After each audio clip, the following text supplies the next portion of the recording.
have to go. That's my shit. I got that part. I ain't got nothing else though. I ain't got nothing else. Take off whenever you're ready, man. I ain't got nothing else.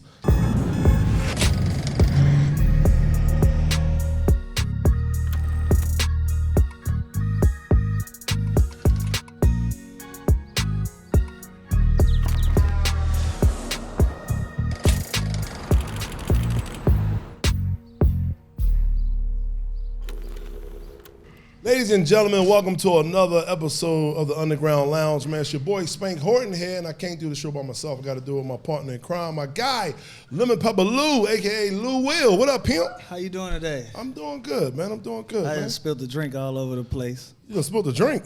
I did. I think I spilled the first drink in the lounge. Oh, did you get the rug? Oh, yeah. You got the rug and everything? Oh, yeah. I fucked everything up over there. I definitely did. All right, well, we got somebody that's in the lounge today that fuck up a lot of stages. This guy right here is one of the funniest comedians in the game and actor. My guy, Affion Crockett. Come on now. What up, pimp? What's up now? The man of many voices. It's real sexy in here, man. I ain't gonna lie to you. Thank you, I didn't man. know what to expect. You didn't know? That's did the not. goal.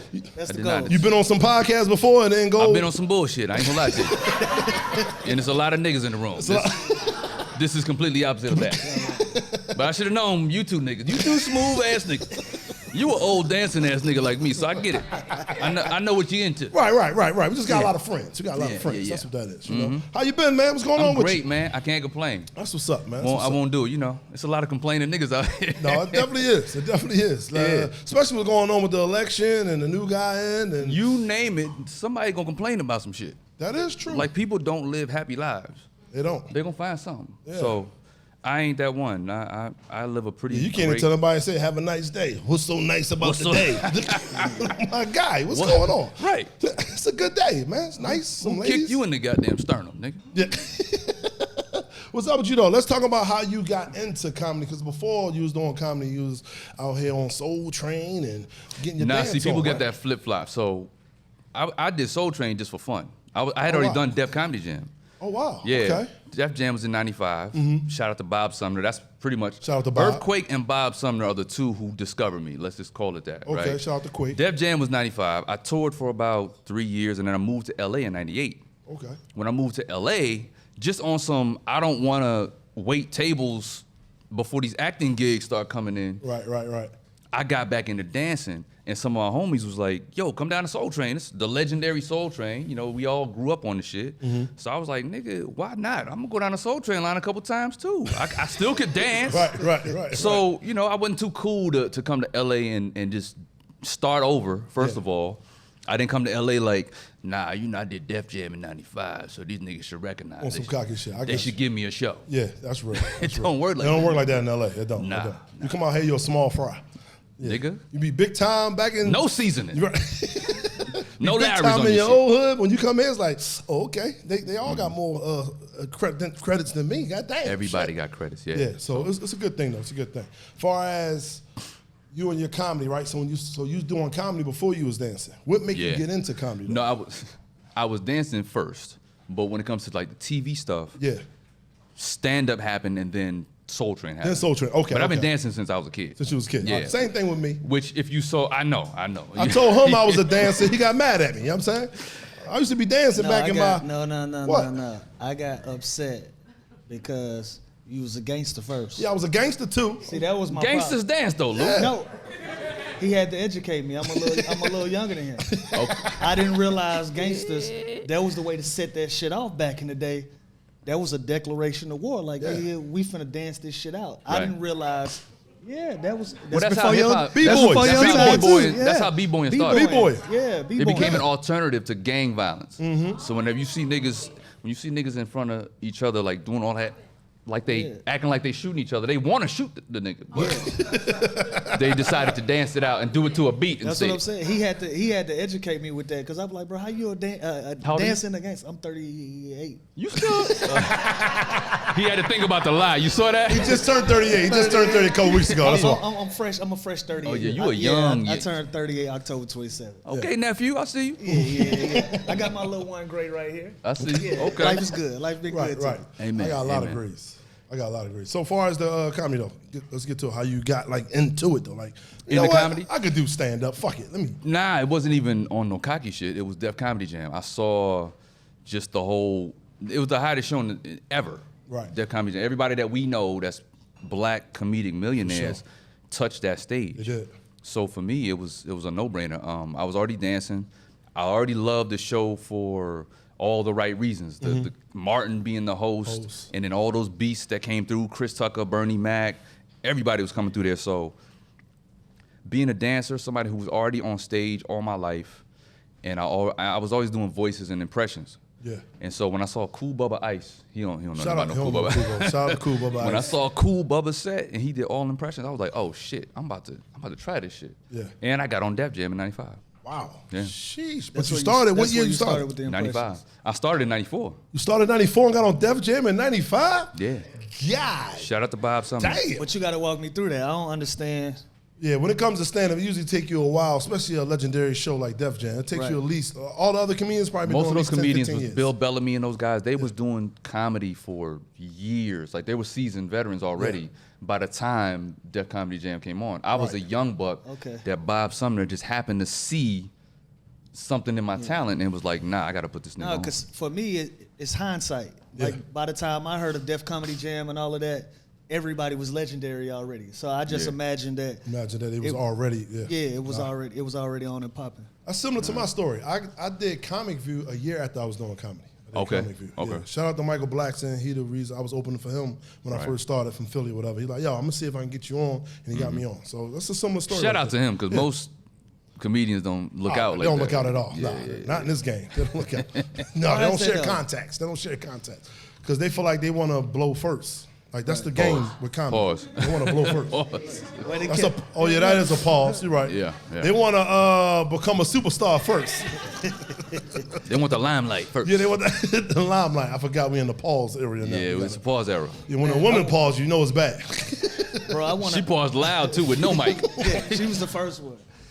I want to jump around a little bit because one of my favorite movies, and it's a sleeper, is Soul Man. All right, yeah. With Bernie and you Samuel. from the South too, so yeah, that shit resonated with me with Samuel L. Jackson and Bernie Mac, and your character stood out so much to me. What was it like being on set and having an opportunity to work with Bernie in one of his last movies? I mean, it was full circle because Bernie Mac was the first impression that I did on my set, on my Def Jam set. Bernie was the comedian that I felt like if I could impersonate him, it would give me the confidence to be out on stage and to kill the audience. So the fact that that's exactly what happened. I get on stage, Def Jam, and I do the Bernie Mac impression. Everybody went crazy. They loved it. Then I met him maybe a year later. I opened up one of his shows in Fayetteville, my hometown, Fayetteville, North Carolina. And he was just so cool. He gave me the dopest advice. The same thing we talking about with veterans being on Def Jam. He told me, take my time. At the time, he had already been doing it for 20-something years. So he told me, take my time, and then go full circle. Now I'm in the movie that ended up being his last.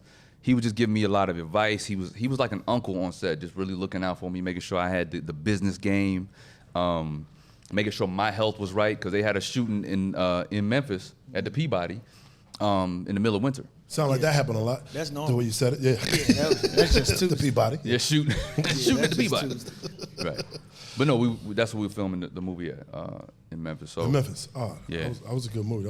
But now Bernie was gracious, man. He was like wise, always giving, like just one of the most, he's a people person. So even if we're on the sidewalk and there's a lot of extras, he would go say what's up to him, take pictures with him. They did a scene at the Apollo. Apollo was stacked with a bunch of extras. Yeah. You know how the Apollo is, right? Bernie sees a crowd. Right. In between shots, he grabs the microphone. He do like 20 minutes. Wow. Yeah. Wow. That's a comedian's comedian. No, right there. Bernie, one of my favorites. So when I knew I had the opportunity to talk to you, I'm like, bro, I'm gonna ask him about Bernie. But because I looked at Kings of Comedy growing up, and I asked Spank this question on another episode.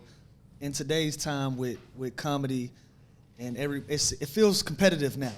Do you think we could ever get another Kings of Comedy style show again? Well, you have it. Talk to me. 85 South. Yeah. Okay. Yeah. Those guys, Those guys they is are doing it. three beasts that have come together. They're selling out arenas, and they took it up a level. They can do written sets for an hour, hour and a half individually. They all have that ability, but they get on stage and freestyle. Yeah. A whole show for an arena, that is them niggas is different. Aliens. That's some superhero shit. Yeah, I didn't really look at it like, because I guess when you think about it, like just being a fan, I'm not into comedy. You automatically think of like the Dave Chappelle's, the Kevin Hart's, and this. But you're right, the 85 South guys, Chico, different Carlos. Lane. That's a whole different lane they made. It's a whole different lane, but they've carved it out for themselves, and they crushing it, bro. But let me say this, and Spank can co-sign this. Comedy been competitive. Yeah. The difference is we now have these fucking cameras and these microphones where you now hearing more stories. The game, niggas been hating each other and doing all that fighting. stuff. But I got a lot of fight stories, but I ain't gonna put them out there. I got a lot of fight stories. If we started talking, but I'm not a talking kind of nigga. Right. I'm talking back in the day. Martin was back in the stage fighting people. There's all types of stories out there. Martin had hands. Yeah. Martin's a boxer, golden gloves. What's the issue? All right, stealing the joke. I understand the stealing joke thing. Being on time too long, stealing somebody's girl. That's true. Because if you bomb and the other comedian kill, the girl's looking at. She laughing a little too hard. Baby girl. You bombed. You driving your girl home in the car, and she like. And then he said, "What was that? What was that other joke that he said? Oh my God, he was funny. He was funny. You be like, bitch. No, that's real. That's real. That's real. It's been plenty of times that girls that don't know me and I take out, let's say I take them to a show if I got to perform, they're like, I was so nervous for you. I didn't know how you was going to be. I'm like, are you serious? But I get it though. Like, imagine being on a date with a comedian and he ain't funny and you get booed. That's tough. It's tough. That's tough right there. I'm not going to lie. Tough. You ever had one of those moments? What do y'all do? Like, if you bomb, do you... Leave. Get up out of there. Get the fuck out of there. From a blueprint standpoint, like, do y'all scrap y'all set? Do you make adjustments, or you just go out and shoot your shot again? With a different crowd? Go same as you. When in the NBA, when y'all lose a game, you got to go look at the tape. And you go practice. We switch some shit up though. You gotta you go might practice. switch some jokes around. You know what? Let me close with this one. I think this will be stronger than that. Add a word, switching inflection. Yeah. You can switch it up and make it work. I think stand-up comedy is one of the hardest things that you could do. Just from a... I think it is an entertainment, Phil. I think so. Yeah. Because, listen, when I go to improv and I'm like, bro, how do you remember that shit? Especially when I've been hanging with Spank, so I've been privy to being in a lot of cool-ass rooms. You know, I see a lot of dope people working out. And for example, I watch Kevin start in a small room, work that small room, bigger room, to the point where that material becomes what he uses in the arenas. And I'm like, damn, bro, that's a lot of hard work. That's a lot of remembering. You know what I'm saying? And he's a different machine. I mean, Spank been with him for a while on the road. And Kev is one of maybe 5 arena comedians. So his process is always going to be, it's going to look different from others. Because there's a lot of comedians that still doing the same shit they was doing 15 years ago. In Def Jam in 95. I ain't gonna call you out. You good. Hey, Spank, I seen a nigga still got a Rodney King joke. It's like, God damn, you don't own no pens. You don't own no pens to write nothing new. God damn. Bro, how did you and Spice Adams link up and start doing? Man, it was one of them verses y'all did. That shit probably was off for 5 minutes. They had the outfits down already. They had the cadence already down. What's y'all chemistry like? Like, how do y'all get on the same page of that? Sometimes you gotta leave the door cracked open and let God in. That's how that happened. That's how that happened. Wow. Yeah. I was already a fan of Spice. We hadn't even met. Before y'all started doing When we started doing this shit, we had never met each other. Wow. I didn't even know the nigga. We just was fans of each other's pages. Right. He lived in Chicago, I live in LA. We was in the pandemic, so there was no flying to go meet a nigga and go do a show or nothing. You know, this is how we started. Yeah. We've been friends 20 years, but pandemic, we got cool as fuck. I mean, we was talking to all the strangers in the world. Well, y'all did it on live. Yeah, we was going on live playing music. We was doing remember that. Verses and all that, yeah. Yeah, private parties. This where this came from. Shouts out to the private parties, though. Nigga, shout out. It was nice. But yeah, that's exactly how we started. Yeah. I was already a fan of his work, And the versus battle that sparked it off for us was the Teddy Riley babyface. but shout out to Teddy because he was before his time. He was before his time. He was. He had all this shit, the light truss and the mics. And then they ended up being that. Being like that, yeah. Right, yeah. but he didn't have the bandwidth or the cable provider. He had too many niggas in his house. That Wi-Fi wasn't clicking right. He had too many workers in his house. The Wi-Fi wasn't working. It was a lot of people in there. It was too much. And so me and Spice, we all are watching. Everyone's watching the verses, the whole world, because that's Babyface and fucking Teddy Riley, two of the greatest producers of all time. Bruh. We waiting to hear the jams. Hell yeah. With clarity. And then I learned from that too because I learned what songs they wrote for people. I said, I didn't know he wrote that motherfucker. Yeah. Like, no, hey, that Versus dope. was a dope ass concept. It looked like they bringing it back 2025. I seen Swiss he just teased something that they gonna bring it back in 2025. They need to do something, but I'm curious to see who they got. But what I liked about when you start doing the whole, what y'all call y'all? The after flow? Yeah, just the after show. Just the after or show. After yeah. verses. The after verses. But I love how Swiss and Timbaland started coming in the room, talking and stuff like that. That's what made it like really dope. Yeah, no, we brought everybody was paying attention. Yeah, and I think what made it special was for some odd reason, like I said, me and Spice never met, but for some odd reason, me and this nigga have closets full of fucking clothes. Of all styles, old suits, hoodies, t-shirts, jean jackets, leather jackets. They had the outfits. We had everybody's outfit immediately. At least close enough to where you like, wow, I got you. We was able to make flyers during the verses because them shits would be like 2 hours long. Once we saw what niggas was wearing, we'd be like, all right, nigga, you got Ryan Isley shit. All right, I got Bernice shit. And we would go take photos, nigga, put the timer on your iPhone, take the photo. Right. He would send it to me. I'd make the flyer, and niggas be like, nigga, how y'all make the flyer? We still watching the We still watching the verses. So yeah, that's how it happened. That was a dope time, though. That was a dope time. I missed the pandemic, man. That shit was. Hey, you know what? Right? A little bit, just a little bit. The pandemic. Just a little bit. Let's talk about it, though. The pandemic had its pros and cons, bro. It did. It had more pros than the cons that y'all niggas is trying to lay on the pandemic.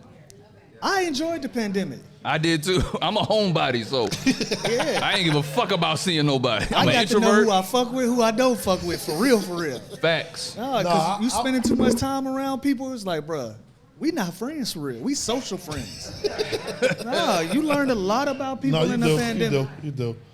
I just missed the whole, I'm outside, so I missed the whole just linking up with people, going outside, partying. And I just can't believe we spent all that fucking time on Clubhouse. Yeah, we used to be, hey. Bro, hey. I haven't clicked on the Clubhouse app in years. Clubhouse. But that was they part still of on there, though. They still on there. They doing some weird just shit on there now, though. Huh? They doing weird shit on there now. They is? Yeah, they doing like, it's either like crypto conversations or, some relationship therapy shit. Oh, yeah, that was. We was on that motherfucker all night. I used to love going into them serious rooms, though, man. My crazy behind, and as soon as I pop in, they'd bring me to the stage, and as soon as somebody one mic, hey, one mic. I come out of nowhere. Where the hoes at, man? Oh my God, yo, that was the best. They kicked me out, though, of course. Listen, one thing about it, if you had a name, and you walk, and you come, I said walk. If you come in the room, they put you right on stage. I'm not gonna lie. What was the green bean? The green bean. Was going to war about the green beans. The green bean. Yo, I did a whole sketch called Kung Fu Clubhouse. It was me, D Smoke. It's on my page. I'll send it to you. It's literally me making fun of how niggas was fighting over the green bean. But I put it in a Kung Fu movie format. Yeah. It's ridiculous. I had the Fu Manchu, the white eyebrows and shit. It's stupid. Hey, Spank and I lost a real friend during the Clubhouse days. Yo, if you didn't, what they call it? Mod yeah, me? He was a mod. He was moderator. Yo, if you don't moderator. He was a moderator. Mod me. No, he lost a lot of friends. Yo, bring me on stage. Yo, they text you on the side. Bring me on the stage. Why you Give me a green bean. Give me a green bean.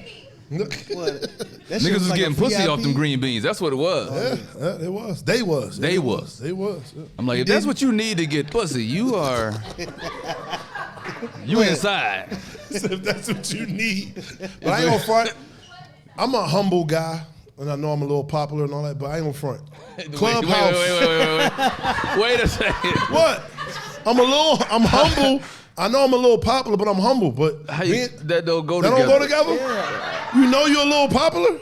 To say I'm humble and then I'm to humble follow though. it by saying Ain't say I said I'm popular as hell. it's how you move your shoulders. It's Oh, like, maybe that's what it was. You know, I'm a little You try popular. to and breeze all that. past it. Like I we probably don't okay, really- but that's when I realized that I was like popular though. When I got on Clubhouse. You Like, didn't know that before then? I really did. I ain't gonna lie to The you. When green other bean, celebrities, Lou. It is the green bean. yeah, when other celebrities was bring me on stage, I never even met this nigga before. Yo, what up, y'all? All right, what's good? We have a little conversation, anything. Yeah, that's what you think we could do that now? If What, Clubhouse? No, not necessarily Clubhouse. Oh. But let's say somebody that was famous Mm-hmm. and you walk in their Clubhouse room and they bring you right on stage. Like, you think you could DM that person, be like, "What's up, bro? How you been, dog?" That I don't know. That I don't know if I could do that. I'm gonna tell you firsthand. What? Fuck no. No. Leaving your ass on scene. That I don't know. That I don't know. But yeah, I get it. But you was talking about how when you first started, you was doing impressions and you did Bernie Mac. What's your favorite? I know what's my favorite impression from you, but what's your favorite impression to do? I know my favorite is I don't have a personal favorite, but the one that always catches people off guard is Maya Angelou. Maya Angelou? You never heard of Maya Nah. Angelou? Bro, You got Maya what park was you at when you did that by Angelou? Maya Angelou. It looked like you was at Runyon or lying, something. yo. He said Runyon. I said, Maya. what park is he at? Now he did what he said. He like at the Oh, cannon. the sketch. You saw the Yeah, sketch. he like at the cannon. So I or shot a something. whole sketch, Maya Angelou reading excerpts from blaxploitation movies. And we did Superfly, where's all my hoes? Now we can handle this with some class, or we can get into some gangster shit like children. And still I rise. And still I rise. Yo, I I did not cried. know you did this. Nah, I'm surprised I caught you off guard with this. I thought you saw everything, nigga. I gotta move mine around now. what's mine's- yours? See, this is what I like about mostly people that do impressions. They usually do like the same people and stuff like that. But when you did Eric Spoelstra, bro, Yeah, yo, that's my favorite. I that's was my gonna say- favorite one, yo. Because you won't even think who will impress this guy. Who impersonate Eric You know what I'm Spoelstra? saying? Nah, that's my favorite. It's all facial expressions. Yeah, so it is. it's It no is. words. It is. No words. No talking. Bro, that shit is spot on too. No, it is. It is. It is. Listen, last night Spo fucked up and lost in the game, and I thought of Affion. thought of I immediately thought of him because Spo he tried to run off the court real quick. It's like, Right. no, you in trouble. You in trouble. They done called the tech already. But he sat there with that same bewildered ass face. I might have to go reenact that. Bro, you gotta. I didn't see that game All right, last so night. on some basketball shit, let me tell you what happened last night. They gave up a dunk for the game to tie the game. Mm-hmm. He got emotional, called a timeout, ran on the court. He didn't have a timeout. So they ended up shooting a free throw to win the game based on him calling the timeout. But he's on the sideline with that same with his face. head Same up, look. looking around, knowing he fucked up. So after the game, he said, I got emotional. He said, I got emotional. I called a timeout. I made a horrendous mistake. And I immediately thought of him. That's funny as hell. Jesus Christ. That's wild. Have y'all seen a hip hop story yet? You ain't seen it. So hold up, though. But I want to ask you about the hip hop story gotta see it, because though. Go to a hiphopstory.com. You could I was rent gonna or ask you, buy that did you- shit did tonight. Did you secure distribution? Because I was looking for it, and then I seen in one of your interviews you was talking about getting distribution and finding. I promoted figuring it though when it came out. I promoted No, it. you though. did. You I did, posted. you did. Yeah. No, I am the distributor. Okay. So hiphopstory.com. That's exactly. I'm going straight to the people. The thing about distribution is, you pretty much are licensing your product for 5 to 7 years. They're holding your shit for a flat fee. Right. That's not that much. not right. So why not put it directly on a platform where people can just rent it? It's a movie that's in high demand. People are like, yo, where the fuck can I see this sketch-looking hip-hop-ish movie with all these characters in it?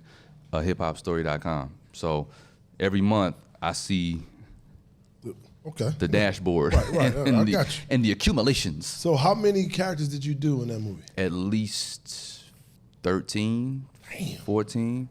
So I'm Russell Simmons, Jay-Z, Joe Budden, Ludacris, Drake, Kool Herc, Cornel West. I play a couple backup dancers for Hammer. Who played Hammer? Craig Wayans. Craig Wayans? Yeah.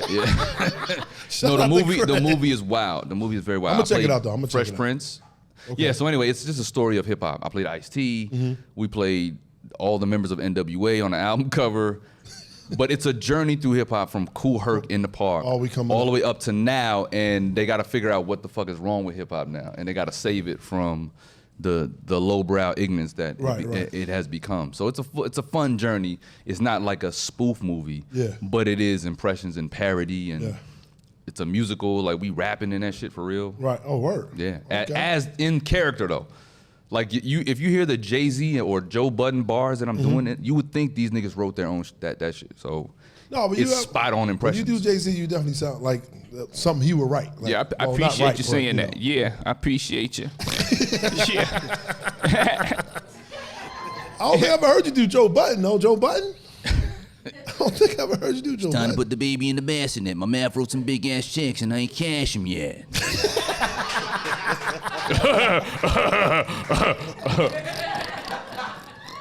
You guys see it. The scene is Cornel West on the Joe Budden podcast. Oh, Cornel West. It's the funniest fucking scene in the movie. I'm gonna definitely check it out. It's stupid as fuck. Yeah. No, that's funny as hell. The clip that got me was it was the Russell Simmons shit, and it was showing at a theater close by my house, and I never made it out. You can watch it tonight, my nigga.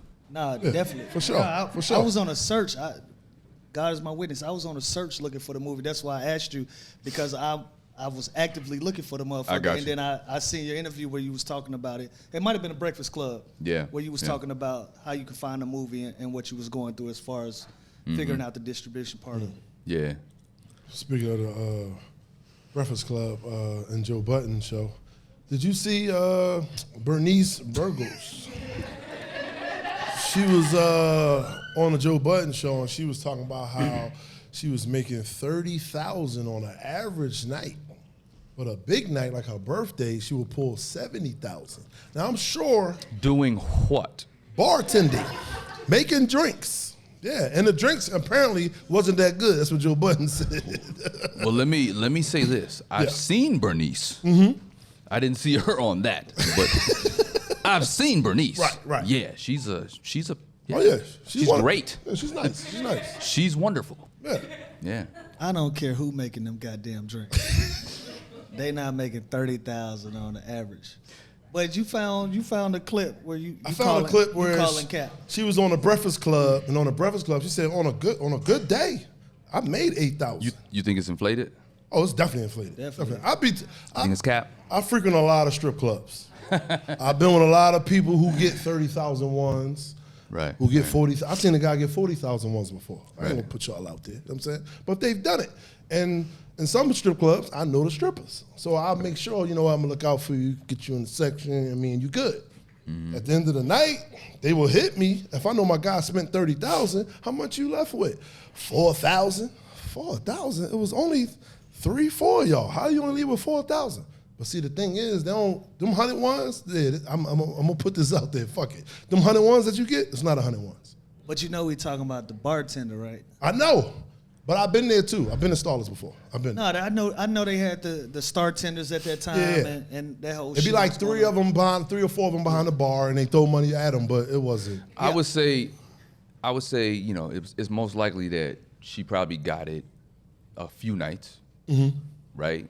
Every night, I don't know. I ain't counting. Well, she only worked on Sunday nights. She said she only worked Sunday nights every week. Sunday nights. That was their big night. How niggas love to impress and try to fuck with money. So niggas is gonna, right? They gonna throw out some bread if they got it to trick off like that. No, that's real. Again, if you a green bean kind of nigga and you need green beans to get pussy, you gonna drop 30. I will say this about Starlets.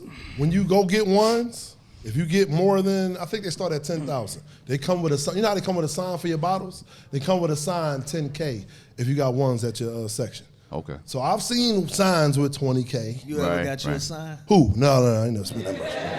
I be with the rich guys. I'm not the rich guy. I be with the rich guys. Yeah, I don't spend money like that. You don't spend money like that? No. I spent though. I spent a couple, a couple dollars here and there. You know what I mean?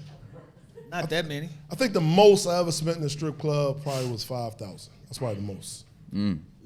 Yeah, that was too much. It was. But That's a lot of when money. you get to drinking, and she in your face, get another one. See, I don't drink. I'll be too sober to make bad decisions. Bad financial decisions. No, it is for sure. I wish I had that money back right now. Yeah, I don't know if I ever made it to 30. I done had some nights though. I know you had some nights. Yeah, I done had some nights. You ain't never make it to 30 though. All right. Nah, fuck no. 20? Hey, he done threw a portion of his contract at a few thongs, nigga. I ain't gonna lie. Between all the athletes, I think the most I seen probably spent was either a ball player and a soccer player. Hey, them soccer dudes, bro. Oh, they getting. They get. Shout out to my soccer guys that I'm cool with. It's a different type of money. It's They a different type of money they get. Shit. Hey man, the best lessons is learned by making mistakes. Yeah. That's real. And That's the a first fact. couple of times I probably went over budget and I woke up the next day empty-handed, by the way. Ain't nothing like spending that type of money empty-handed. Nobody came home with you. Empty-handed is the term that I'm He using. said everything was empty. The bed, hands, wallet, And that's bank when, account. and that's probably when you realize I probably shouldn't be doing this dumbass shit. No, that's real. Yeah. I miss the lap dance days. What, the $10 dance day? $10 dance and you good. Now you gotta just keep throwing like that's it, baby. See, I don't go. I don't even know what you're talking about. You don't go to strip clubs? Nope. Oh wow. It never made sense to me. Like, I could fuck for free, so I don't. I never understood. You know what? Going to trick money off, and there was rules. You can't What's touch the her. rules? You can't. You can touch. Well, it depends. Depend on what you. Depends on what club again, you go to. You gotta I get didn't- That, you I gotta just didn't that get the poster concept. he was telling you about. You got a get what? That, you get that. Oh yeah, you 10 get that sign. You can do that sign. You can do whatever you want in that fuck section. Nope, I be fucking for free. No, I mean, I like your Maybe style. a meal. I like you know what I mean? maybe a meal. That don't count though. We was talking about Because that. I was like, gonna go eat anyway. Just go Yeah, see we was you. talking about like If what's you want the to come line with of, me, What's the line of tricking? Like the line of tricking is like a flight don't count. He said I like to eat. flights do count. Not as tricking. Flights is tricking. Flight count is tricky. Unless it's your girl. No, that don't count. Nigga, y'all soft. What No, you talking about? the Flights flight- is tricking. No, the Damn. flight, A fluid Dinner? is tricking. A fluid? A fluid. Damn. Yeah. a flued out ain't tricking. And I'm not talking about the amount, because the amount is a couple $100, It maybe depends on- $1,000 You if you talking first about class in the it. idea. I'm talking about the All right, act. so look, Come on, hoodie in the back. You know what I'm talking about. you working on a movie somewhere, but you vibing with a young lady, and it ain't no flexibility, and you going to her, and you send her to you. That ain't tricking to me. No, if I'm flying to her, that's cool. But if you send it, But what's I'm the not difference between flying you sending her to you? out if I'm not like if I'm not sure that we are building something and that's a real thing. I'm not flying you out just to fuck you. You never. Here's what I'm gonna do. Shut your cap ass up. Come on, green boots. You better have my back. Green You boots better is- have my back. Green boots is capping. You think she cat? Yeah. Holly cat. You talking about bringing me and my friends when a guy fly you out. Exactly. Right. That qualifies as tricky. That qualifies when we do the friends. Yes. Yeah. When you bring the friends along, now that's tricky. Yeah, that is. Now, Yeah, nah, a I just- one-on-one, I feel different. I just have a about different set of principles. Here's my thing. If I'm vibing with you and you wanna come see me, you book your ticket. I'm following along, brother.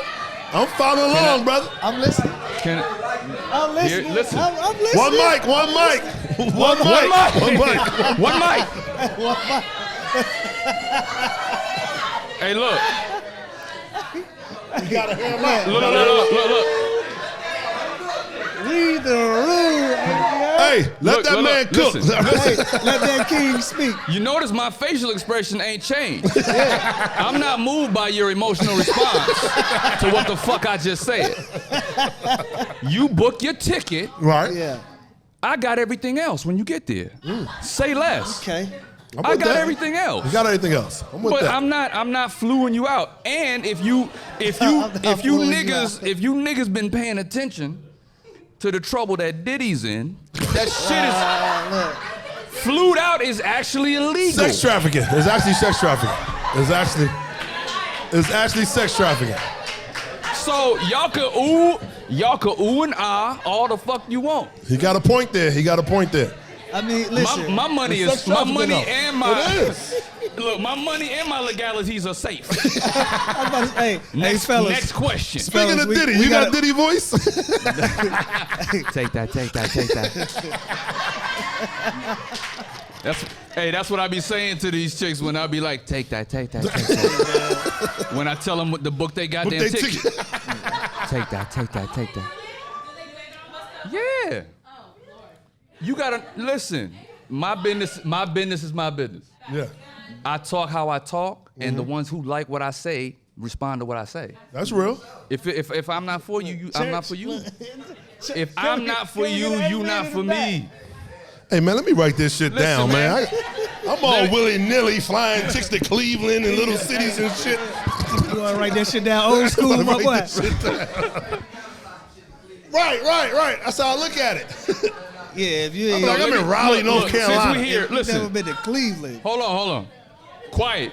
One mic. One mic. Since we here on the relationship dating bullshit topic, right? I think one of the reasons why we got so many podcasts and so many opposing views, it's all men versus women. Men don't do this, women don't do that. Right. We spend too much time trying to find people who ain't for us anyway and turn them into who we want them to be That's a for fact. us. That's a fact. Stop. Turn the lights Fine. down. Look. Yeah. Find a nigga. Turn the lights down in this joint. You gotta know what I'm You gotta find. There's 7 billion people on this fucking globe. Yeah. There's gotta be 1, maybe 2, that love exactly what you love. That's real. There's That's gotta real. be. That's real. So why would, if somebody comes into your life and they got all these red flags and shit that you don't agree with, why are you gonna cuss them out and be like, she ain't shit and he ain't this and he ain't doing blah blah blah? Why would you do all of that when you could just go get the motherfucker that's for you? That's for you. That's real. Britt, what the fuck are you doing? What is going on, man? Oh, the camera. Okay. Thank you. We appreciate you, Britt. You know we got angles, right, Britt? Like if you would have just did that, we'd have just cut to that camera. All right. She had the deep squat going, the military walk. I want to stay on this relationship now. God damn. Shit. Yeah, he done gave, look, You see, I didn't flinch, nigga. I know. That's said what what I said. That's what I like Goddamn. about it. Hey, look, Spank. Yeah. Yeah. What else you got? What else? Are you in a relationship right now? I don't talk about that. Now, hold Don't on, talk about King. Look. Nah, I'm not in a relationship. But I don't, Right. put all my shit out there. No, I got you. Hey, yeah, you tried to fuck his credit score up just now. I ain't trying to mess You it up. don't, I you just don't wanna ask know no man if no it's a- shit like that. If it's a in young lady like out this. there, you know what I'm saying? I date, but yeah. You date. Yeah. I ain't, yeah. Is it a young lady out there thinking you date, man? Nah. Honesty is the only policy. Honestly, it's the only part. Why would I trick somebody into believing they my girl? Right. Why not just tell them, no, I'm single, I'm dating, Yeah. and I'm dating more people than you. Ooh. Honesty, shit. You now gave her the opportunity to say, well, shit, I want to get to know him further, or I don't want to be in competition with other women. Right. I'm gonna leave him alone, but he's still a cool guy. Hey, nigga, I ain't think What's you was the- gonna give us all this game. I ain't sign up for this shit. Look, I'm intrigued. Now, what? No, I don't know remember- why niggas feel like they gotta lie. I don't get that. I agree. I think. I agree. I don't lie. I think growing up, like some of your old heads tell you different like game and stuff like that. I learned from like older guys on my block, my neighborhood, and they tell me, "Hey man, if you want it, you gotta lie to them. You gotta just tell them what they want to hear." Like you hear. I heard that growing up. That's awful advice. That's awful. It definitely is awful advice. But That's growing that North up, Philly shit right I used there. to. That's that North I used to Philly say whatever they wanted to hear, but as I got older, I'm like, oh man, I ain't saying that shit. I'm saying how I feel. Fuck that. Yeah, I think most niggas lie when they want something, when they want the pussy, when Yeah, they want, basically. or they need something. Some niggas don't have a crib, so they need. They trying to get Need somewhere to stay. They trying to get a sponsor out this chick, right? If I can get with her, chill at her crib for like a month, you know what I'm saying? Yeah. Or 6. Damn. Yeah. So yeah, most niggas lie because they trying to find an angle and they don't want to piss her off. They don't want to lose her. But if you're not in a position to where you need something from her, right, and you're just trying to learn her for her own personality and her own company, you don't gotta lie. Just tell her who the fuck you are. That's real. That's and real. They'll adjust. This grown man talk right here. Come on, man. Get that king his flowers. Yeah, get that king his flowers. This grown man flowers. talk right there. Come on now. Yeah. I'm in here. See how you flip the room? First I'm like, here. oh my God, I can't believe. It's like, yes, I get in there. You gonna flip the room. Nigga smooth. I told you, my facial expression didn't change. I retweet all that shit he just said. Hell yeah. All that shit to get Y'all got it retweeted. on tape. All right, let's get to a lighter mood. Let's go to. What was wrong That with was that? light. That was light? Look, it got sexy in here. See, when you start talking that real talk, they get interested. They be like, wait a second. It definitely did. That's what they want to talk about. I was gonna ask you, name your top 5 comedians. That's tough because there's more than 5. But I'll tell you the top 5 that influenced me personally, and then there's got to be honorable mentions. Like you can't rank Richard, you can't rank Red Fox, you can't rank Bill Cosby. Bill Cosby, yeah. For comedy. Yeah. Hey, For comedy, he was a brilliant fucking comedian. He was. But the top people that influenced me, Eddie Murphy is the GOAT.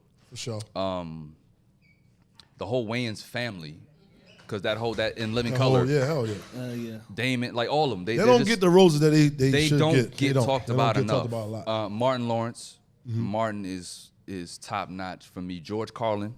Wow. Georgia, great. And Chris Rock.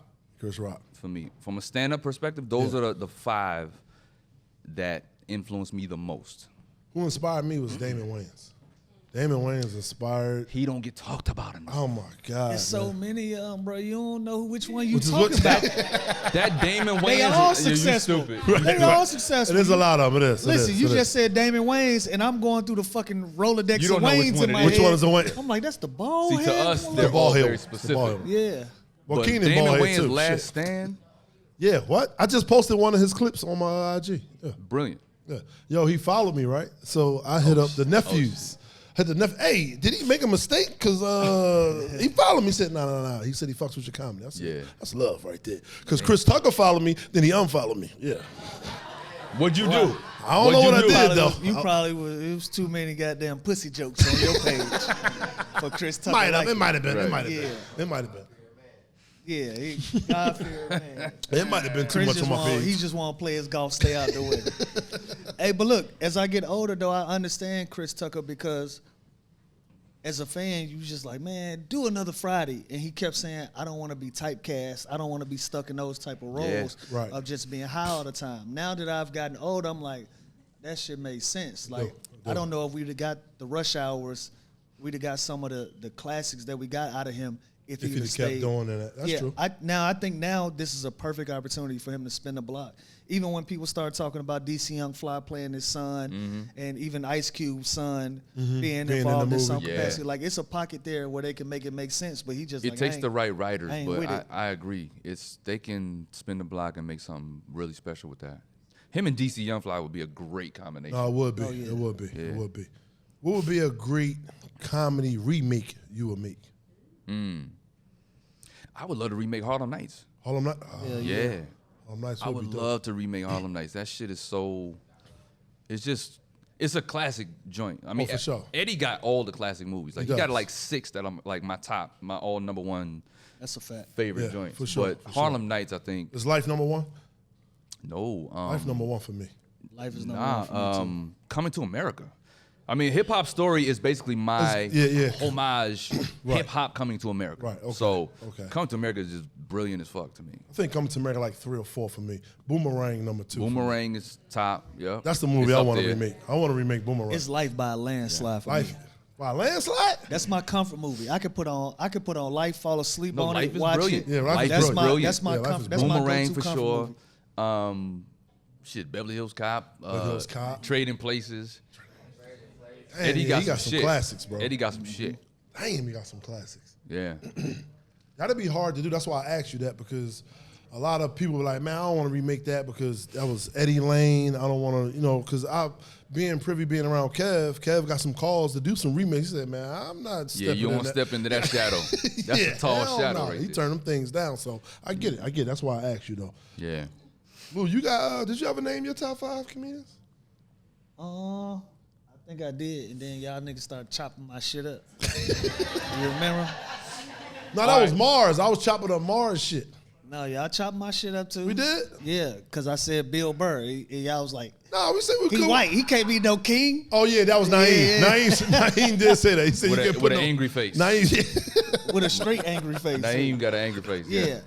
For me, it was Dave. It was Martin. It was Kev. It was Bill Burr. Mm-hmm.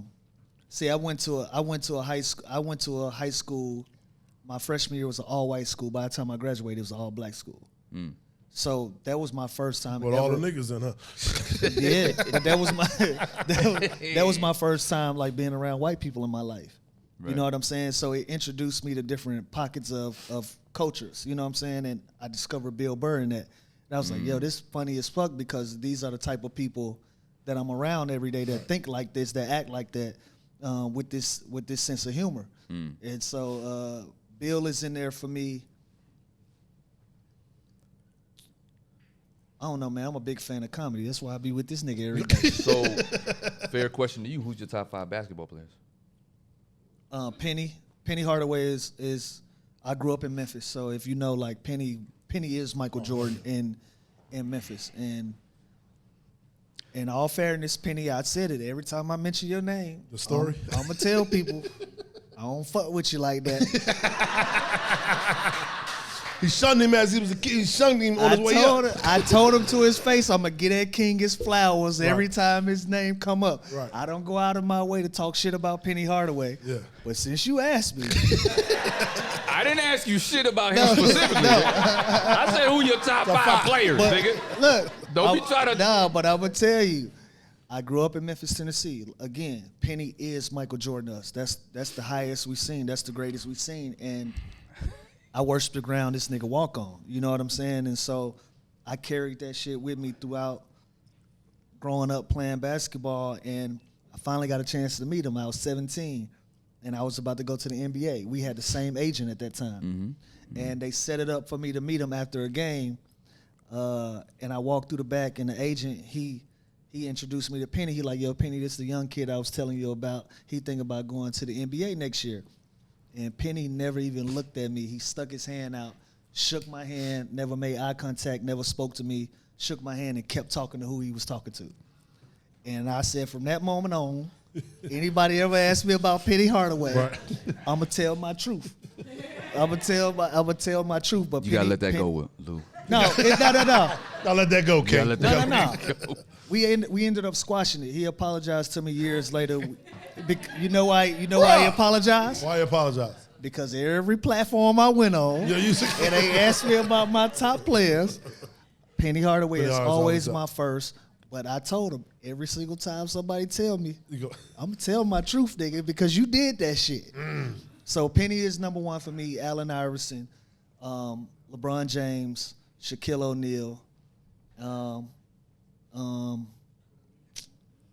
and Kobe is at a catch weight for me. And this is controversial when it comes to Kobe for me, because Kobe spent a lot of time in the second half. Kobe spent a lot of time in his second half of his career mimicking MJ or competing directly with Michael Jordan. Mm-hmm. So when I say Michael Jordan, I always feel like Kobe is one, like they 1 and 1A. Right. I always look at them combined. Like everybody else kind of carved out their own styles of play. Right. Kobe was trying to be the best that he could possibly be, and so with that, he mocked the best that he ever saw. Mm-hmm. And so he never really, in my opinion, this is going to cause waves in the basketball community, but in my opinion, Kobe never carved out his own style. So I always lump him up with Michael Jordan. So when I think of Michael Jordan, I think of Kobe Bryant. I've heard that before from other players, other ex-players too. I mean, visually you can see it. Like it's the same game. It's the same walk. The walk and everything. He chew his gum like him. It's the walk. The walk. No, the whole look. The whole shit. The whole shit. And my fifth is a personal for me. It's gonna be Aaron Owens, AO. From Philadelphia. Oh yeah, he didn't make the league, but he had some tryouts. He didn't. Shout out to my guy. He had some tryouts. Played overseas. That's my guy. But you gotta understand when I'm in middle school, going into high school, how influential and one mixtapes were. Yeah. At that time. And Skip to My Lou, he was the pioneer of it. Yeah. But I saw myself a lot in AO. Yeah. He was the one. So when I'm looking at that, I'm like, yo, that's the one guy out of these crop of guys that might really have a shot at being a pro. Yeah. And I gravitated to that. And so I've always said AO, no matter the level of competition, no matter the level of what you accomplished, AO is in my top 5. Wasn't AO the body double for Prince? Oh yeah, on the Chappelle skit. He was. No he was bullshit. on there. They was on there. He was the one that was. Yeah, they was on there doing it. Yeah. How I yeah. missed In the that? Chappelle sketch. Yeah, bro. Was he? Yeah. He was double. AO was shout out to AO. Yeah. Make your first NBA bet a swish with FanDuel, America's #1 sportsbook. FanDuel has all your favorite bets, from who will win the game to how many points a player will score. Plus, check out our newer bets like number of dunks, assists, or three-pointers in the next 3 minutes. It doesn't matter if you tap into FanDuel before the game starts or after it is already tipped off. You can pick up a W whenever.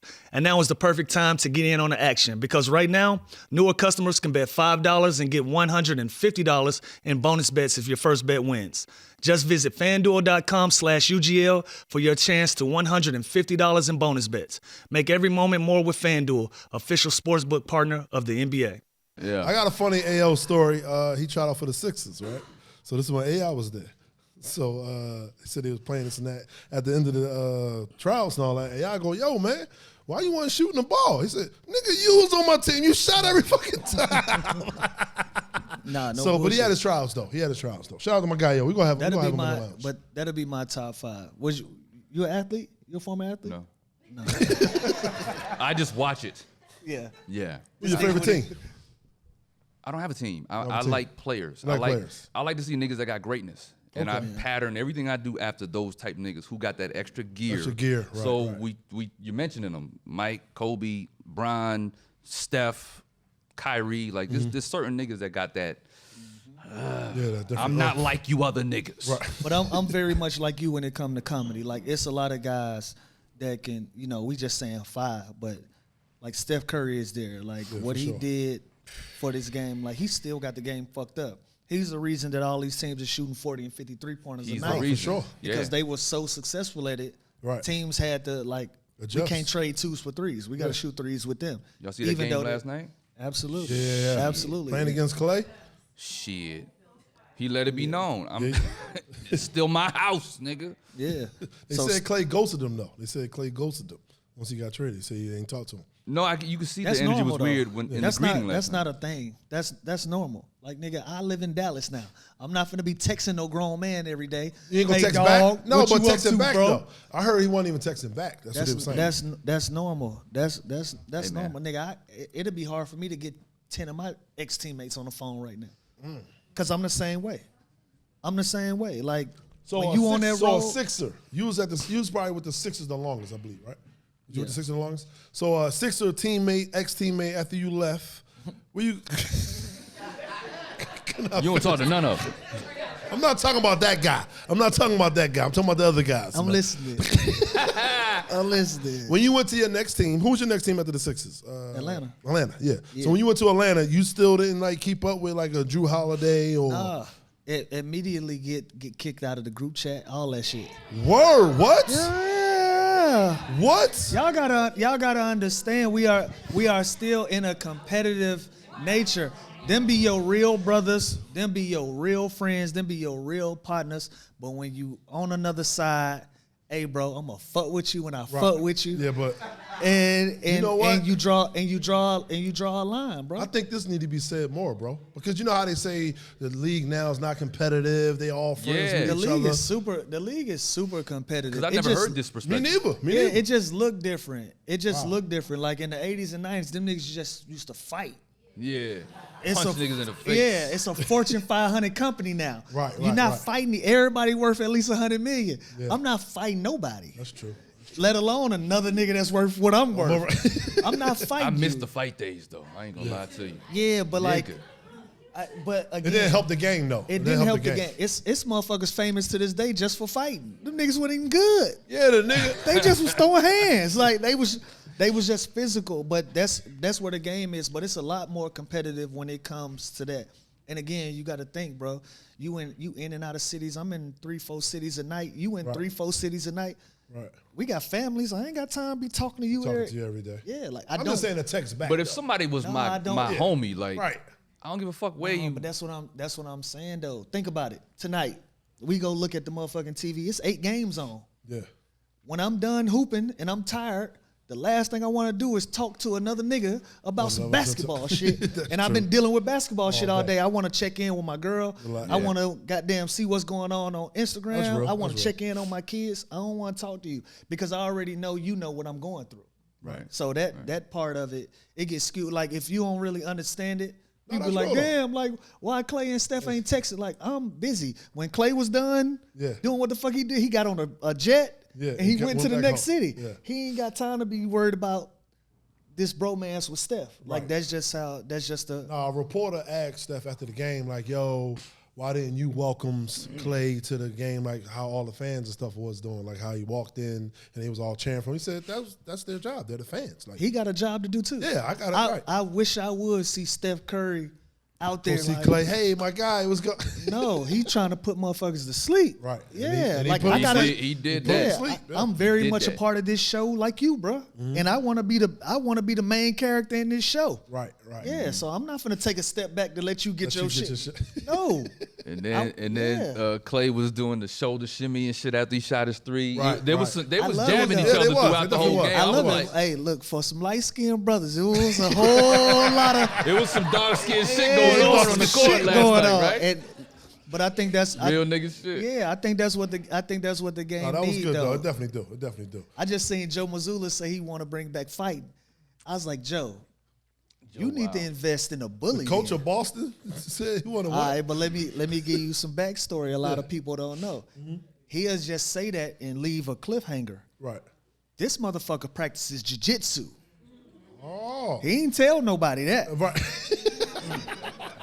Joe didn't tell nobody he practiced jiu-jitsu. Oh, wow. Yeah, Any nigga that don't give a fuck about his fade, he could fight. Talk about his Joe don't never had no fade. Never have a fade. That nigga can fight. Trust me.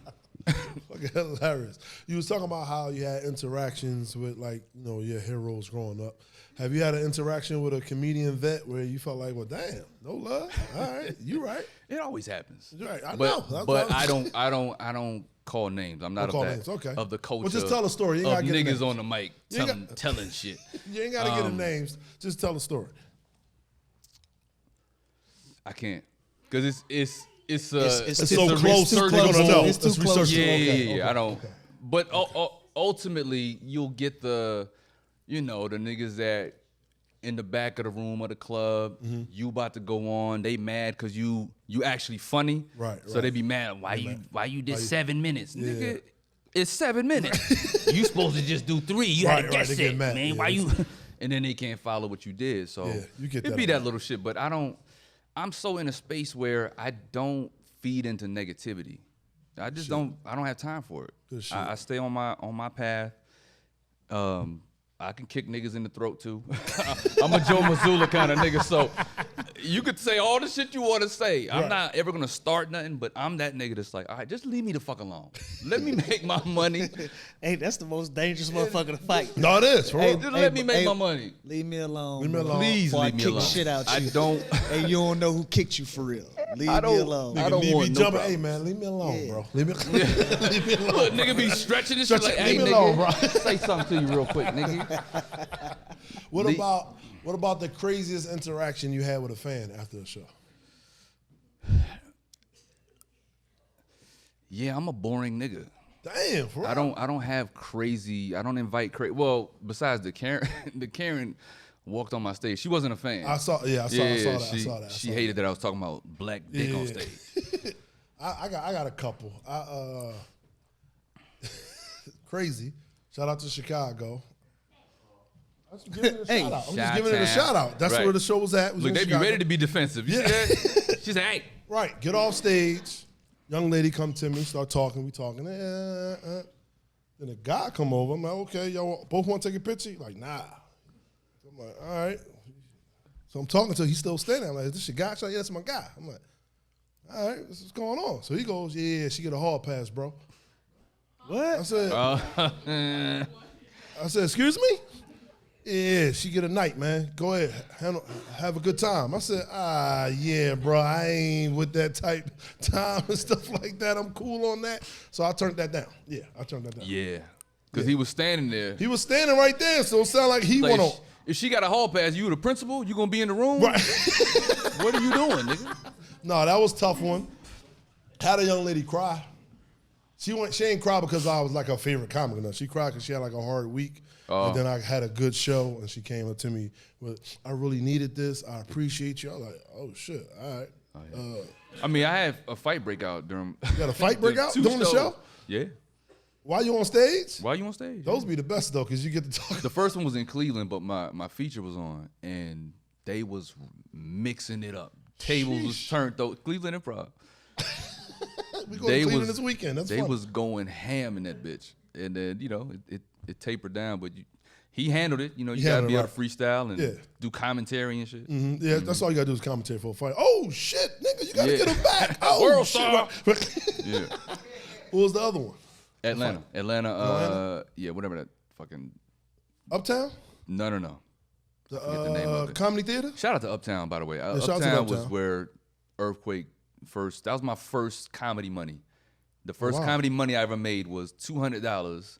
Earthquake shit. brought me down to Uptown. Yeah. This is before Def Jam? Yeah, the year before, in 94. Year before, 94, I had okay. like 3 months worth of comedy.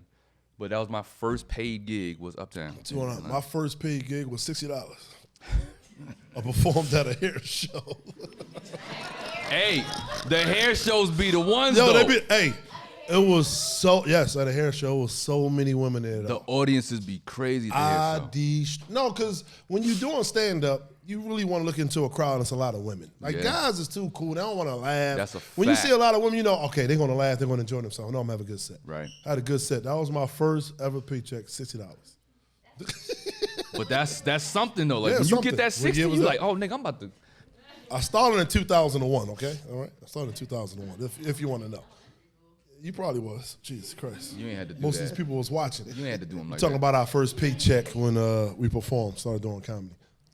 My first paycheck. All right. We don't want to hear about your first fucking paycheck, man. It's nowhere near $60 and $200, bro. Go ahead, your 6 figures, 7 figures. Go ahead. I wasn't gonna talk about that one. Oh, okay. All right. My first paycheck in show business, my stepfather at that time was Mitch Faulkner. He did radio, and he signed. I did the voiceover for the Universal Circus. Oh, wow. Oh, shit. So my first Do the voice, nigga. Yeah, you at the Universal Circus. That was, hey, I was on the radio and shit, and I used to get residual checks, $35. Yeah, for sure. Them My 35s God. used to come in. That Shout was out to my- the residual checks. Yeah. My shit be like 20 cent, 30 cent, Them bitches was 42 35. cent. But you know, this is at a time where radio is the way to promote. Right. Yeah, radio and flyers was the way That's to all it promote. was, yeah. Yeah, but I was the official voice of the Universal Circus back in the day. Yeah. So, Affion, what is your vice? Because you don't drink. Do you smoke? What's your vice? What'd you say? That nigga looked around, started smiling. Yeah, because she don't drink. she don't drink either. I feel like comedians, drink? like they always try to say comedians is dark, but I don't really believe it because I'm not a dark guy. I'm not either. I'm not even. I just like to have a good time. Right. So what is your vice? Because they always say you got to have a vice though. I mean, my vice is in the room, but Just in the room. I told y'all. I synced it. You synced it? I speak peep- that shit. Yeah, I speak Yeah. that shit fluent, my nigga. I see it. Yeah. So what's your vice? That nigga say. yeah, that and sweets, nigga. I'm a fucking red velvet cupcake, middle of the night snickerdoodle cookie ass nigga. Yeah, You don't smoke or nothing? nothing. I never smoked. Never smoked. Drugs, drink, never none of that. Damn. Well, Look, I would like to feel proud of the fact like I was some super nigga and had resistance, but I grew up around a lot of addiction, so I saw it early. And I was that like, shit never looked appealing to you. It. No, I saw it, but it was crack. I said, I ain't gonna do that. I'm gonna do them other drugs, but I ain't gonna do that crack. That crack had them strung out. Come on, Auntie. Yeah, that crack different. That You crack drew a different. line. Yeah, I drew the line on crack. But the other, I said, let me dibble and dabble a little bit. Yeah. But yeah, I was like, I ain't fucking with that. I like to be in control of my mind. So where do you get your, because they say, dark comedians get their material from there. So where do you draw your material from? Observation. I mean, clearly, like I'm able to impersonate people. Yeah. And I approach it more so like an actor. So I'm just really always observing and absorbing people's nuances and so yeah, when it comes to material, it's just really observation. A lot of times I'll just have the thought and that shit will make me laugh in the car or just, That's when it's time. Okay. That's when it's like, oh shit, it's a good one. Let me put this in the phone real quick. Yeah. So that's really what it is for me. Okay. So now we got a segment where we call the fuck it bucket. The fuck it bucket or fuck you bucket? No, the fuck it bucket. Fuck it bucket. All yeah. right. In the bucket, we just pull random questions out, we read the question and we gotta answer. Oh, gotcha. So since you the guest today, you'll take the first question. It's a big ass plastic cup.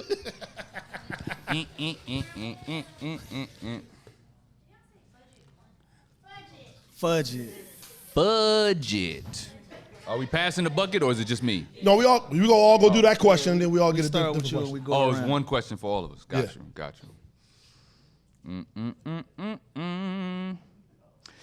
What are you proud of but never get a chance to talk about? That's a good one.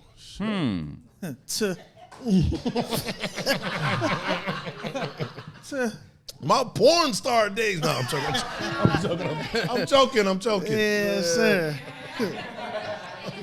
Nigga said. Shit, I don't know. I'm proud I'll let y'all start. I started already. What am I?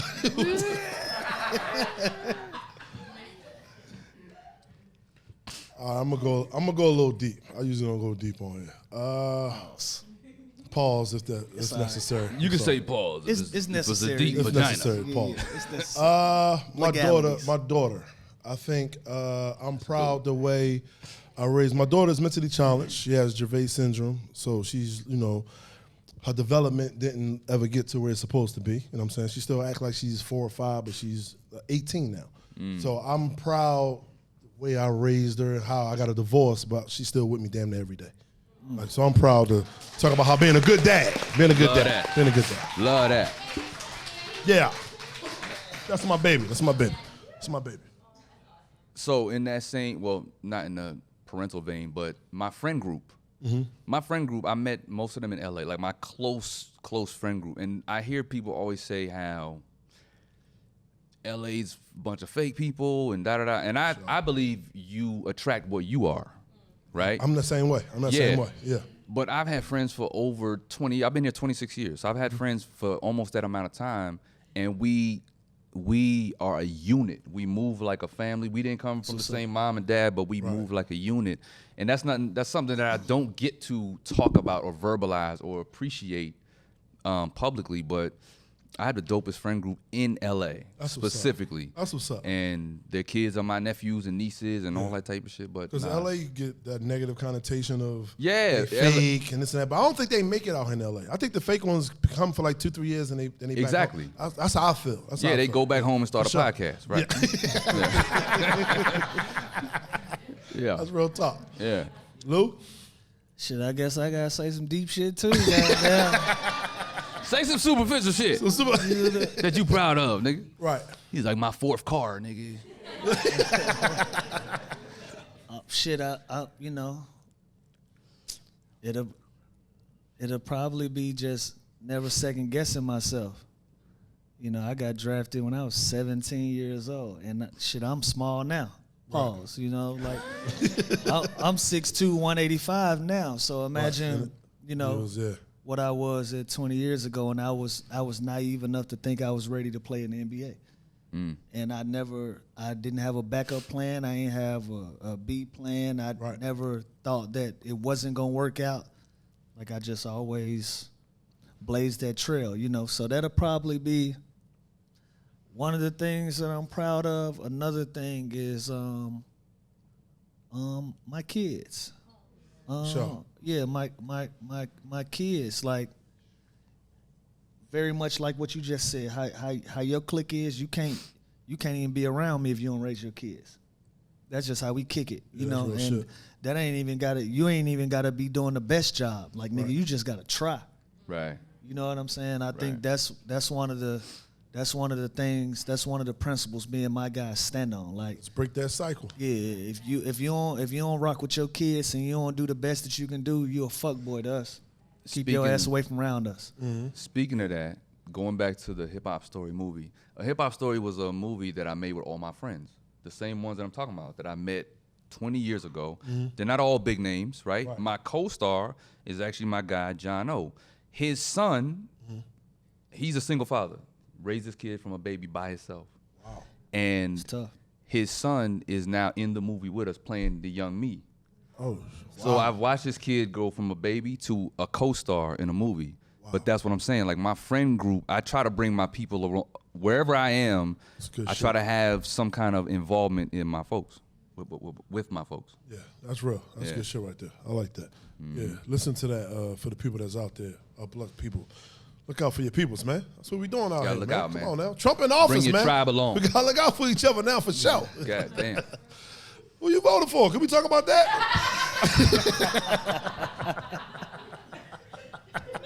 We ain't gotta go there because people losing friends and family over who you voted for.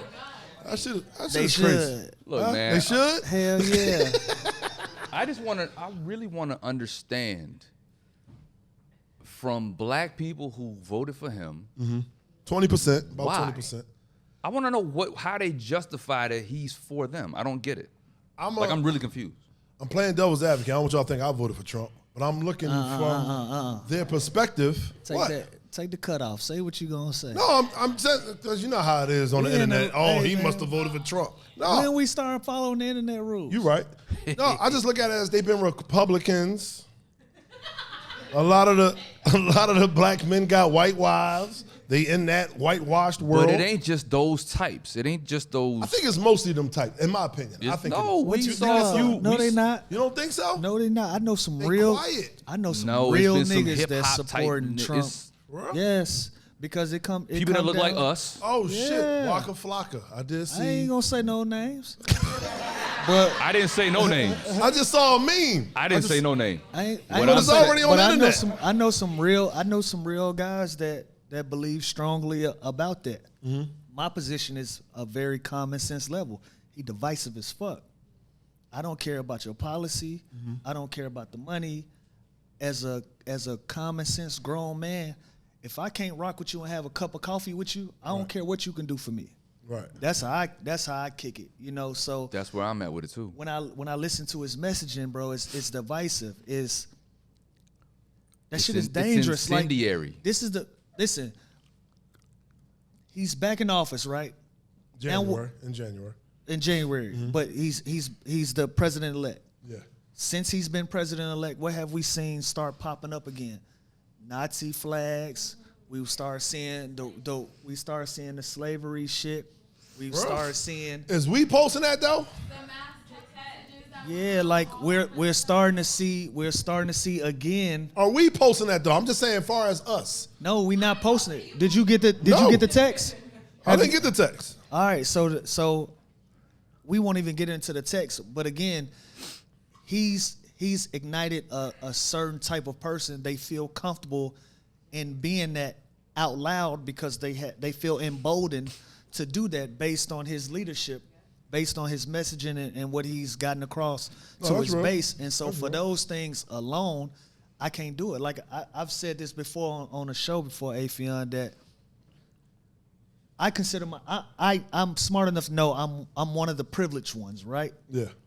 And even I felt in danger when he was in office. Yeah. Right. Like I was terrified to get pulled over by a cop. And I live in a neighborhood that I've been there since I was a 19-year-old kid. Yeah. So you talking about a 20-year run in my neighborhood, and this person has allowed me to Start feel feeling unsafe. uncomfortable in a place that I've spent 20 years in because of his policy.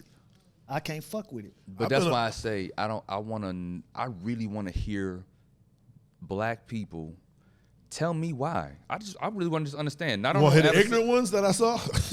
I just want to know because we gonna get money because he in office. We gonna get listen, when the man says I want to give police immunity from prosecution, who do you think that is aimed at? Exactly. Why else would he need to give police immunity? I did a little research on this. I read some things. This better be the best devil's advocate. No. Hey, because every one that you will combat with some of that shit. Yeah. It's another 20 that don't make. I'm pretty sure. For example, he's trying to eliminate DEI programs, and he's also saying, we got restitution for those that was racially discriminated against. That we were discriminated against. Yeah. Who the fuck was discriminated against when it come to DEI hirings? I ain't do the research on that yet. That's my next one. So wait, let's hear this research. That's just the language, but go ahead. My bad. Let's hear this research. So on the police immunity, if a cop still do something unlawful out of their job, they can't get immunity. You won't get it. Like what's determined as unlawful? Unlawful is whatever. If it's on camera, we've seen right. a lot of unlawful shit. We've seen some unlawful shit. That gets some immunity, my nigga. We have. That gets some immunity. The cop was scared for his life. True, but the guy, what's the name with the knee on the neck? He went George to jail. Floyd. So if you do that, you're going to jail. Yeah, but look. What? Okay.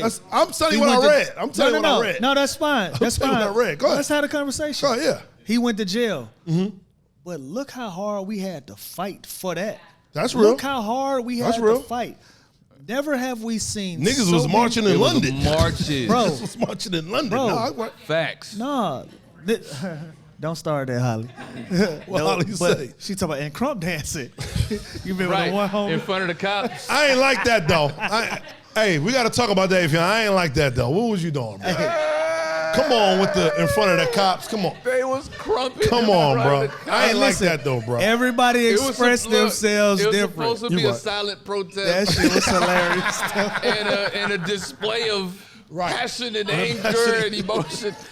But when I saw it, I was like, nah, man. This not what we needed. That's not going to do nothing. That's not what we needed. It's not going to do nothing. But we've never had a president that has ignited so much hatred, bro. Yeah. Like, he They've been hating us though. No. It's just more out in public. They're more out that's loud. the problem. Okay. That's the They have problem. the freedom. Yeah. To hate. Keep and your he's bitch teaching ass in new the house. generations to hate. Keep your bitch ass in the house. But now you feel like I can go outside, feel how I feel, act how I act with no fucking consequences to it. That's real. You get punched in your fucking face, though. That's a problem for me. Like again, all of a sudden we seeing Nazi flags fly again on American soil.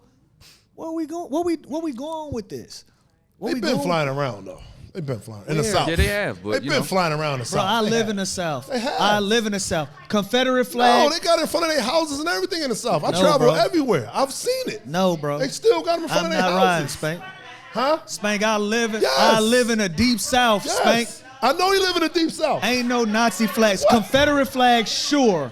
Confederate flag, hell yeah. Not a Nazi flag, my brother. All I say is protect your home. And I'm the gonna find Nazi some flags pictures for I y'all. just seen was in Watching Michigan. all that. I'm telling you.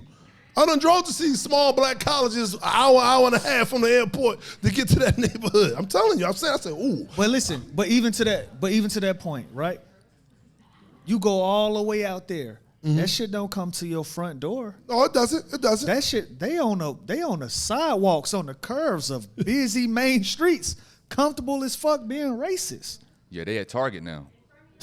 No, real shit. Yeah, they at the grocery store. Based on your leadership.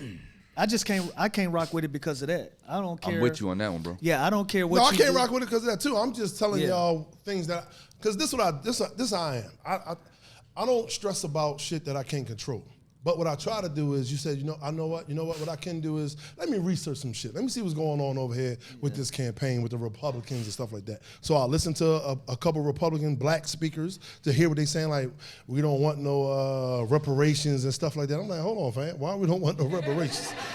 I don't mind the check. Come on now. So I try to read and listen to what they're saying, but I know a lot of us, we just so emotional. I don't want to hear none of that shit. I'd rather at least just listen so I can learn at least something to find out what's going on. I respect that. That's what I do. No, I get it. Yeah. That's why I'm saying I want to know. I ain't saying, hey, let's riot against these motherfuckers. I'm saying I really want you to tell me as a black person how you came to you mathed the math. Mm-hmm. Right. The math mathed up in your head that he's the nigga. He's the guy, right. You got to tell me, because I don't see I heard one black guy say. See, this is my fucking problem. What? I'm sorry. This is my problem. Go ahead. We are pinpointing the actual fucking black people. Right.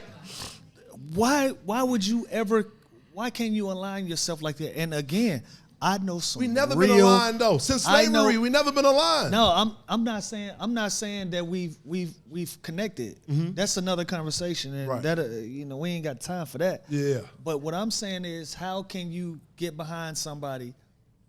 First of all, he's been a billionaire for 40 years. He don't know shit about y'all struggle. Of course. No, he you found. Remember the nigga said one time? Yeah, my dad only gave me $1 million to start. The nigga was working on his jump shot. Throwing paper towels to people in need in Puerto Rico, and then you double down on it and you hire a comedian to headline one of your biggest events. He didn't book him. Come on, y'all. He didn't book him. It's not a nigga that's gonna get on a plastic cup boy stage with Kevin Hart headlining that y'all don't know what the fuck he about, let alone the president of the United States. Kev had somebody on stage he ain't know what he's about. What year was that? He listened to one of us. What year was that? It was a long time ago. That's what I'm telling you. We are talking about. I got a comedian. He said, "Hey man, it's up to you if he on some bullshit." You know what comedy club y'all was at? No, we was actually at a theater. Listen, a stage that big. Yeah. You know every word is analyzed beforehand and reviewed. Every that's word that's in a teleprompter. But not by Trump though. Not by Trump though. Nigga. No. It ain't gotta be by somebody Trump. high up definitely looked at it and said, "Fuck it, let's do it." No, but Spank, we're not gonna say Spank, Trump, no, dumbass, actually looked at it. Oh, I like this. Let's do this. No, probably not. Yeah. But you're not gonna hire nobody that's not like-minded. Right. Nigga, you're not finna go that's to a fact. You're not finna go to a motherfucking Usher concert and Kid Rock opening for him. That shit not gonna happen. You gonna get somebody that's like-minded, that's about the shit that we about. That's a fact. You dig what I'm saying? So to have that and just be open with it. And again, you seeing so many different dynamics. It's one extreme to the other. It's super duper rich motherfuckers like Elon Musk that's behind him, and it's they didn't watch this shit. The poor whites, they behind them too.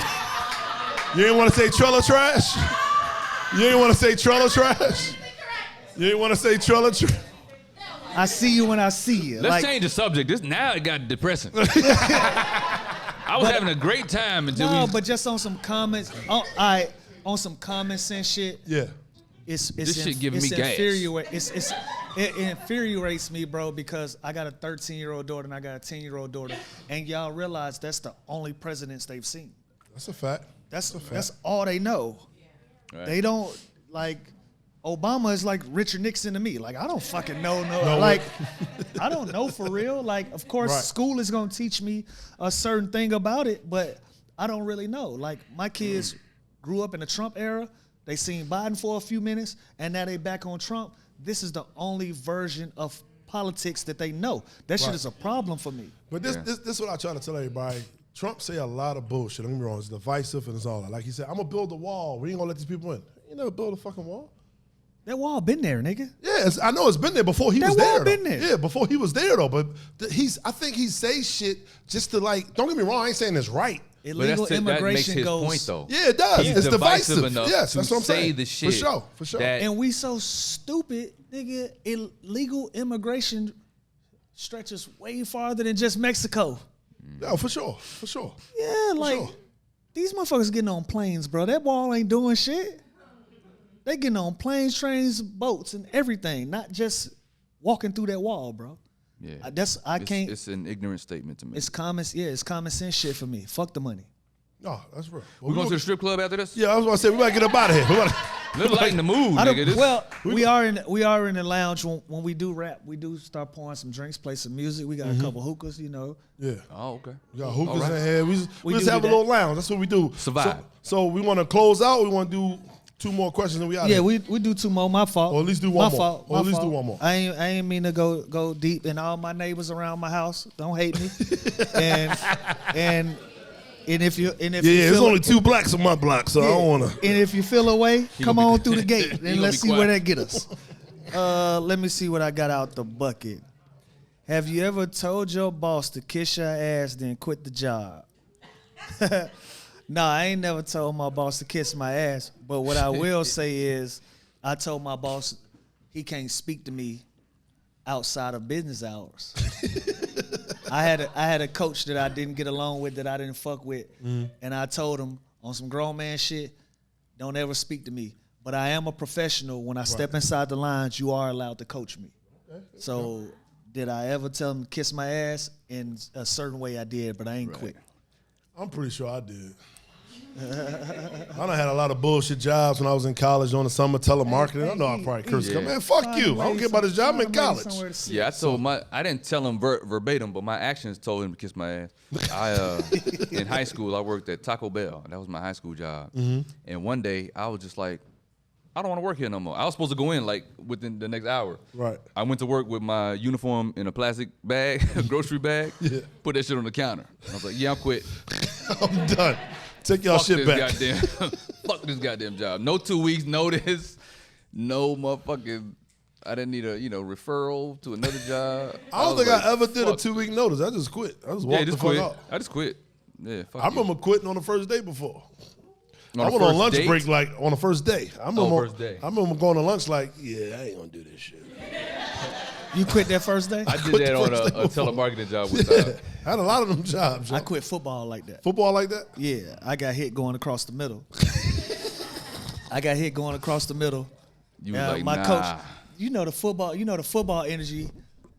I took my helmet off. He said, you don't put that helmet on? You off this team immediately. I said, don't worry about that, coach. I said, hey, you can have this helmet. I quit.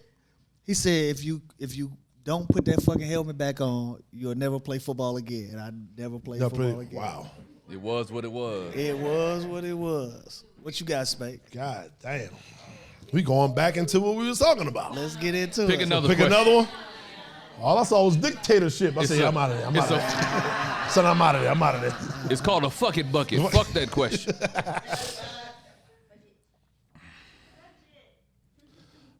I guess it's an all right one. What is something that is important to you that you never really talk about? Same question as what are you proud of? That is similar to that. Who wrote this bullshit? Point your fingers. That's 2 in a row. Come on. 2 in a row. You said make the question up. You got one? You got a question you want to make up? You want to make up? Oh, sure. What's the question? There we go. Because I did watch your movie. Damn, shit on us. Thank you so much for watching it. Fuck these niggas. I was looking for it. You was. Because the main character was Russell Simmons. Yeah. And he had all that shit going on. Did you ever once think about redoing the main character? I did, but I'm the type of nigga that I stand on what I stand on. And if I'm telling the story of hip hop, my angle was not to convict or try this man in the public's eye. I don't know about that stuff. I'm not involved in none of that. I'm telling the story of hip hop from a comedian standpoint, and I wanted to play as many characters as I could. And out of the characters that I can impersonate convincingly, he's the godfather of hip hop. That's his title. Yeah. So I was like, who better to take us through the journey than Russell Simmons? And then coming back to those scenes where I'm in the yoga studio in tighty whities and really stretching and doing the shit, it was just funny to me. So I went for the comedic angle, and when I wrote that movie, none of that shit was going on. You know what I'm saying? So I wrote it in 2008, but hip hop history doesn't change. That's why it's still relevant to this day. Yeah. Wow. So Yeah, I didn't get involved. I mean, Diddy's in the movie too. So we're depicting. I can't make movies like if it's a parody of somebody. I can't predict who gonna be in some shit tomorrow. So that's why I was just like, yo, I'm gonna just rock with it. I'm gonna rock with the funniest choice. And it affected some business, but I'm the type that you can't tell me no. I'm gonna tell myself yes. That's a great question, though. That was a great question. Great question. I wasn't even thinking about Russell and shit, I guess, because, he moved to, where you go? Bali. Man, he went to Bali. He said, man, fuck y'all. It's like, yeah. Ari, you better come. Ari gonna come for you next. I've been drinking, I'm Russell sorry. said, fuck going to court.